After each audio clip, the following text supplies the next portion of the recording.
Адама хүнийг бүтээгээд шаргаар боргилан хүнийг бүтээжээ. Адам ганцаараа амьдрах нь утгартай харагдсан болохоор Еваг бүтээгээд Ева түүнд хос болгон өгчээ. Сайн байцгаана уу хүүхдүүдээ? Бүгдээрээ сайхан амарцгаасан уу? Хамтдаа ишлэлээ цээжилцгээе. Эзэн бурхан. За дахиад хэлээрэй. Эзэн бурхан. Газрын шорооноос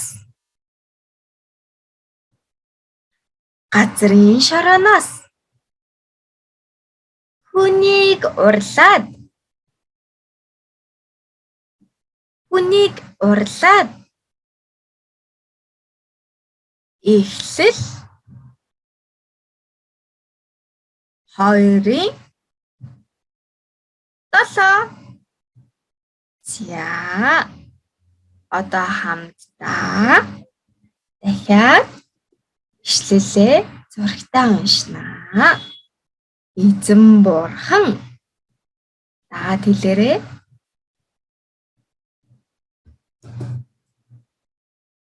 Газрын шорооноос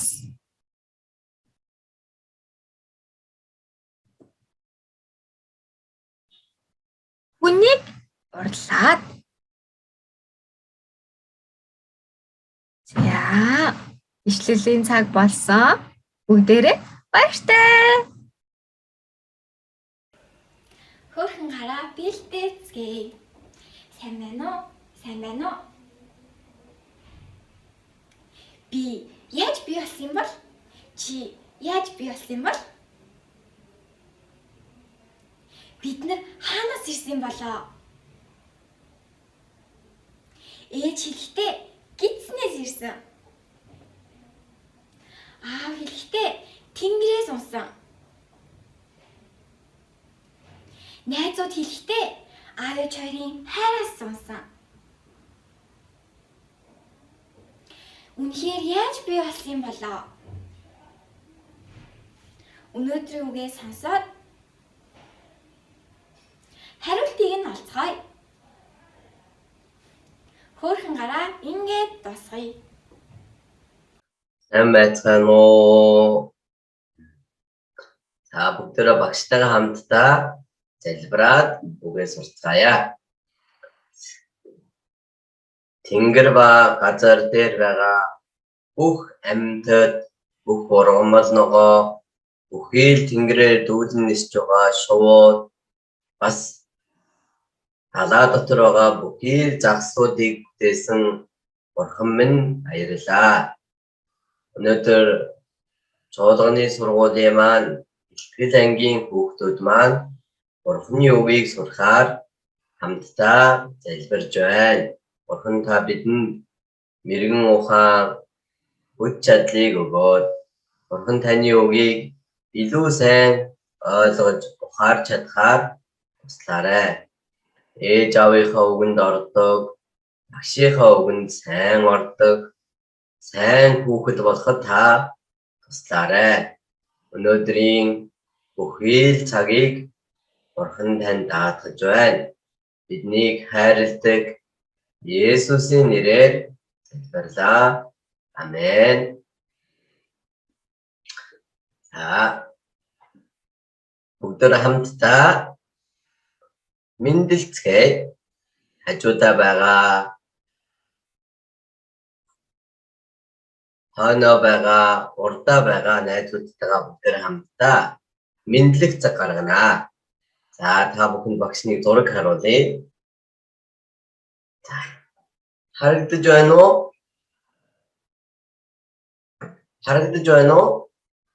Харагдаж байгаад тэгвэл энэ хоёр шоу би энтэйгээ инхүү мэндэлж байгаатай адилхан бүгдээ хамтдаа энтэйгээ мэдлэг цаг гарганаа.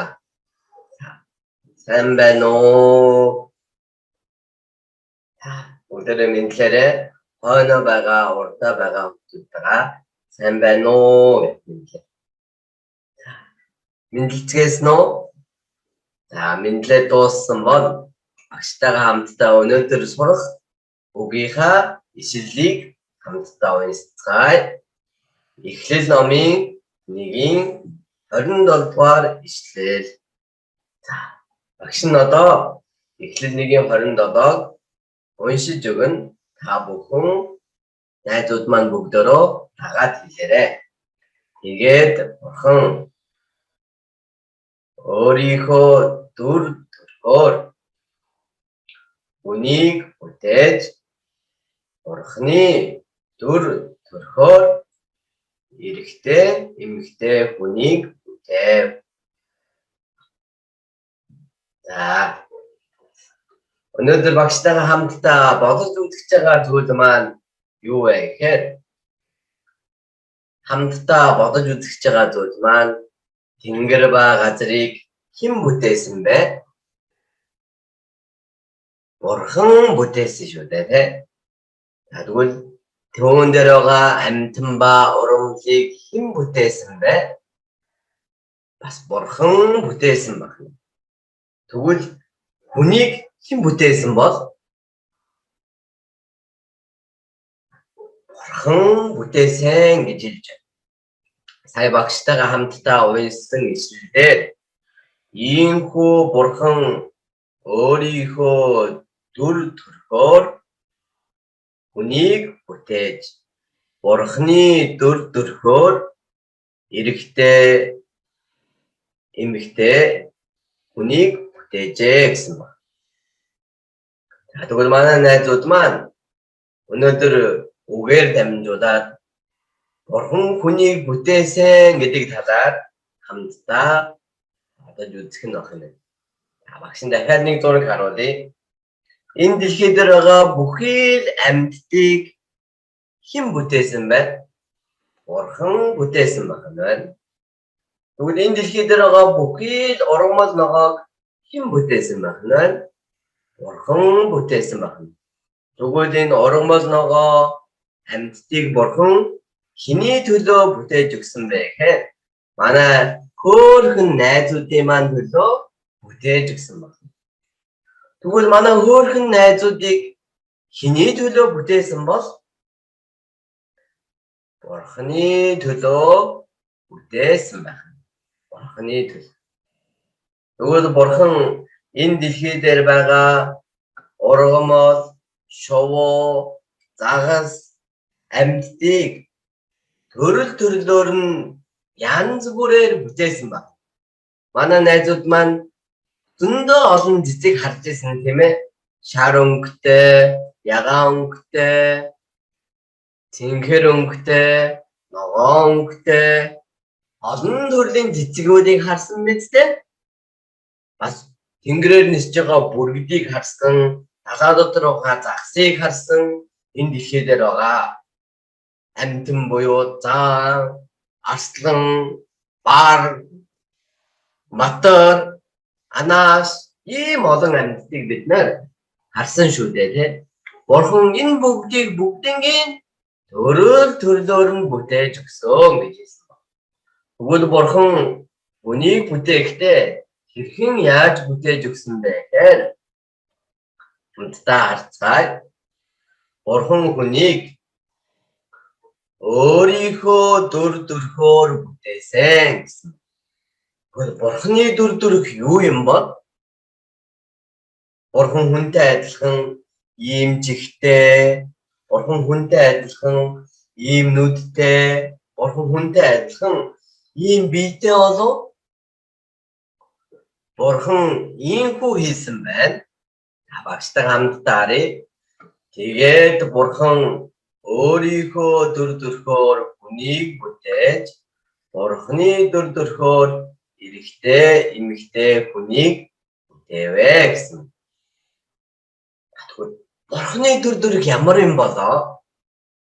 Манай найзууд юу гэж бодож байна? Бурханы дүр төрх ямар бол? Бурханы дүр төрх ямар гэж бодож байна манай найзууд? Багштай адилхан юм хамартай болов? багштай адилхан гэгдөө болов? Багштай адилхан юм амтаа болов? Бурхан юу гэж хэлсэн бэ гэхээр Бурхан ийхүү хэлсэн байна. Иохан номын 4-ийн 24-р ишлэлдээс харуул ийм үг гарч багштай хамтдаа харъя. Бурхан бол сүнс гэсэн. Бурхан бол сүнс гэсэн. Тэгвэл Бурхан өөрийнхөө дүр төрхөөр хүнийг бүтээсэн гэсэн шүү дээ. Тэгвэл биднэрт Бурхан юу өгсөн бэ гэхээр сүнсийг өгсөн байна. Энэ сүнс гэдэг зүйл маань бидний энэ бие шиг биш байна. Хүний нүдэнд харагддаггүй байна. Хүн хизээж харж чадахгүй байна. Тэр сүнсийг биднэр өгсөн байна. Тэгвэл хүний биеийг Бурхан юугаар бүтээсэн бол түүний бүгдээр хамтдаа харъя. Бурхан ийхүү хүнийг Библиэлд юу гэж хэлсэн бэ гэхээр шороогоор бүтээсэн гэж хэлсэн. За бүгдээр Эхлэл 2-ын 7-р ишлэлийг багш нь уншиж өгье. Манай найзууд маань дагаад хэлээрэй. Тэгэхэд эзэн Бурхан газрын шорооноос хүнийг урлаад амин амьсгалыг хамраар нь үлээж оруулахад хүн амьд бий болжээ. Бурхан газрын шорооноос хүнийг урлаад шороогоор Бурхан хүнийг бүтээсэн гэж хэлж. Шороогоор манай найзууд гадаа гараад эсэн дээр тоглодог тийм үү? Эсээр бид нэр уул хийгээд уулын дундуур машины зам хийгээд бид нэр тоглодог шүү дээ. Тэрнтэй адилхан Бурхан хүнийг шороогоор бүтээсэн гэж хэлж.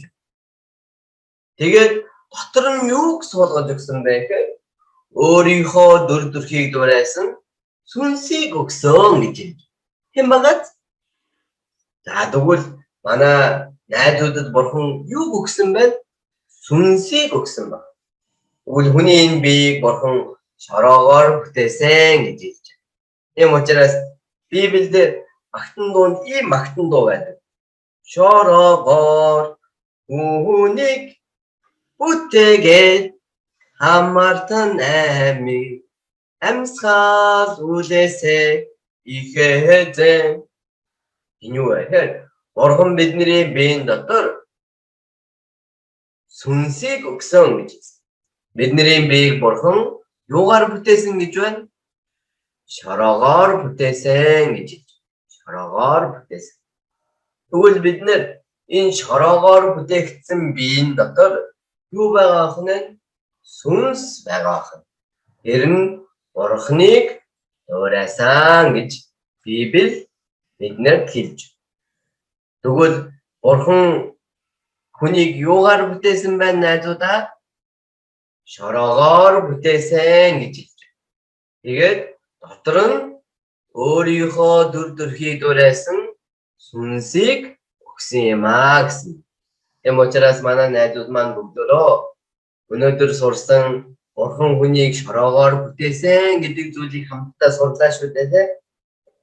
Тэгээд Бурхан бидний төлөө оргон болногоо амьдтыг хүн бидний төлөө бүтээж өгсөн гэсэн. Тэгвэл манай найзууд хэний төлөө бүтээгдсэн гэсэн бэ? Бурханы төлөө шороогоор бүтээгдсэн хүүхдүүд юм аа гэсэн байна. Тэгвэл бүгдөө өнөөдөр хамтдаа сурсан ишлэл маань тэгээд Бурхан өөрийнхөө дүр төрхөөр хүнийг бүтээж Бурханы дүр төрхөөр эрэгтэй эмэгтэй хүнийг бүтээвэ гэж хэлсэн. За тэгвэл өнөөдөр бид нар хамтдаа сурсан үг маань Бурхан шороогоор манай найзуудыг бүтээсэн гэж хэлж. Хамгийн анхны хүн Адам гэдэг хүнийг Бурхан шороогоор бүтээсэн гэж хэлсэн. Ойлгосноо? Эм учраас манай найзууд маань бүгдөө Бурхан хүнийг бүтээсэн байна шороогоор бүтээсэн юм байна гэд ойлгоход бол. Ойлгосноо? Тэгвэл бүгдээрээ өнөөдрийнхээ хичээлийг дуусгаад хамтдаа залбирцгаая. Хоёр хөөрхөн нүдэн анаад, хоёр хөөрхөн гараа бариад багшийнхаа залбирж байгааг сайн сонсоорой. Тэнгэр газар болоод түүн дээр байгаа бүх ургамал ногоо, амьтад, бүх шувууд, бүх зүйлийг бүтээсэн Бурхан минь ээ. Өнөөдөр бид нар хамтдаа Бурхан та биднийг шороогоор, хүнийг шороогоор бүтээсэн гэдгийг хамтдаа сурсан билээ. Бид нэр Бурханы дүр төрхийг дурайсан сүнстэй бас гэдгийг мэдэж авсан билээ. Манай найзууд маань бүгдөө чуулганыхаа сургуульдаа ирээд хамтдаа багштайгаа цуг Библийг сураад ийхүү Бурхан таныг мэдүүлж өгч байгаад үнэхээр их баярлалаа. Өнөөдрийн бүх цагийг Бурхан танд даатгаж байна. Биднийг хайрладаг Есүсийн нэрээр залбирлаа. Амен. Баяртай.